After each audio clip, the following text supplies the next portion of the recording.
जय हिंद। आज मैं आप लोगों को बताने वाला हूँ बंदरगाह के बारे में। भारत के बड़े बड़े बंदरगाह कौन है, ठीक है, और भारत का सबसे गहरा बंदरगाह और सबसे कम गहरा बंदरगाह, ठीक है, और किस बंदरगाह से सबसे ज्यादा व्यापार होता है, इन सभी के बारे में मैं आप लोगों को डिटेल से बताने वाला हूँ।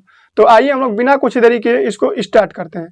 तो आइए हम लोग सबसे पहले जानते हैं कि बंदरगाह किसे कहते हैं, बंदरगाह क्या होता है, ठीक है। तो आप लोगों ने समुद्री जहाज का नाम सुना ही होगा, ठीक है, कि समुद्री जहाज के द्वारा हमारे देश से दूसरे देश से क्या होता है, व्यापार होता है, ठीक है।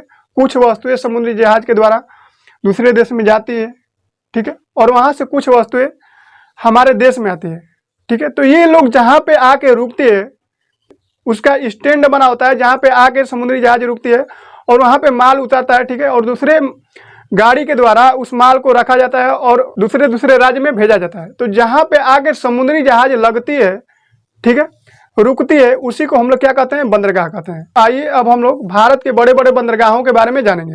तो आइए हम लोग सबसे पहले जाते हैं भारत के कंडला बंदरगाह। यह बंदरगाह गुजरात में स्थित है, ठीक है। इस बंदरगाह को कराची बंदरगाह के बदले में बनाया गया था, क्योंकि देखिए जब कराची बंदरगाह था और भारत पाकिस्तान नहीं बटा हुआ था, ठीक है, तो कराची बंदरगाह था, लेकिन बंटवारे के बाद कराची बंदरगाह पाकिस्तान में पड़ गया, इसलिए भारत को कंडला बंदरगाह बनाना पड़ा, ठीक है।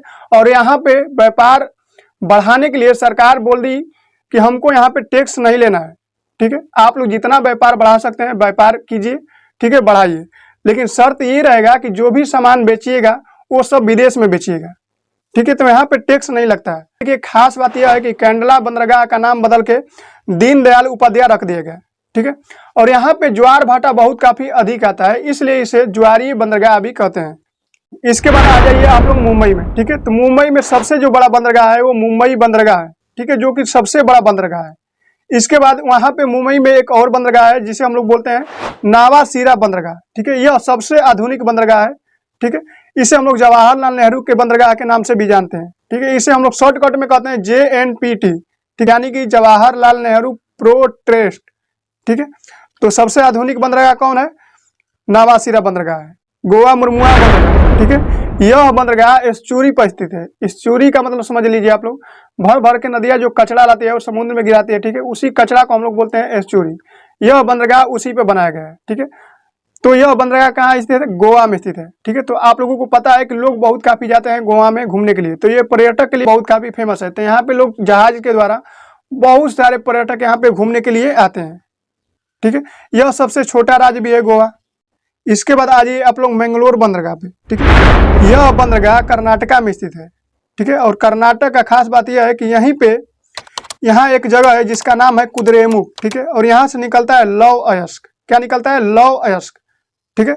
और कुद्रेमुख के लौह अयस्क को मिडिल ईस्ट या फिर ईरान या फिर अरब निर्यात करने के लिए मैंगलोर बंदरगाह है, ठीक है। यहाँ से व्यापार होता है, यहाँ से लौह अयस्क को जहाजों में भर करके और निर्यात किया जाता है दूसरे देशों में।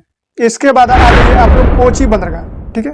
कोची बंदरगाह को अरब सागर की रानी कहा जाता है। इसके बाद आता है तूतीकोरिन बंदरगाह। यह सबसे कम गहरा बंदरगाह है। यहाँ पे बड़ी बड़ी जहाजें नहीं आती है, क्योंकि देखिए यहाँ पे जो नीचे पानी जो है, यहाँ पानी के अंदर क्या है, पहाड़ है, ठीक है। तो यहाँ पे बड़ी बड़ी जहाजें नहीं आ पाती है क्योंकि ये कम गहरा है, ठीक है। चेन्नई बंदरगाह, यह बंदरगाह सबसे पुराना बंदरगाह है।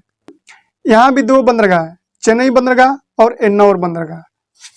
इसके बाद आता है विशाखापट्टनम बंदरगाह। यह सबसे गहरा बंदरगाह है, ठीक है, और इस बंदरगाह को सुरक्षित बंदरगाह भी कहा जाता है, क्योंकि देखिए यहाँ पे 3-4 किलोमीटर दूरी पे एक पहाड़ है, ठीक है, जिसका नाम है डॉफिनोज, ठीक है।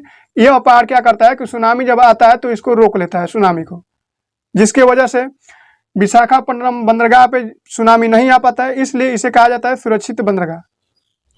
इसके बाद आता है पारादीप बंदरगाह, ठीक है, जो कि उड़ीसा में है। यह बंदरगाह से चावल का निर्यात बहुत काफी होता है, ठीक है। इसके बाद आता है हल्दिया बंदरगाह। यह बंदरगाह नदी पर स्थित है। कौन सी नदी पर स्थित है, तो हुगली नदी पर स्थित है। आप लोगों से जब क्वेश्चन पूछा जाएगा कि हल्दिया जो बंदरगाह है वो कहाँ स्थित है, कौन सी नदी पर स्थित है, तो हुगली नदी पर स्थित है। इसके बाद आता है हमारा पोर्ट ब्लेयर बंदरगाह, जो समुद्र के थोड़ा सा अंदर है, ठीक है। यह बंदरगाह सबसे बाद में बनाया गया था।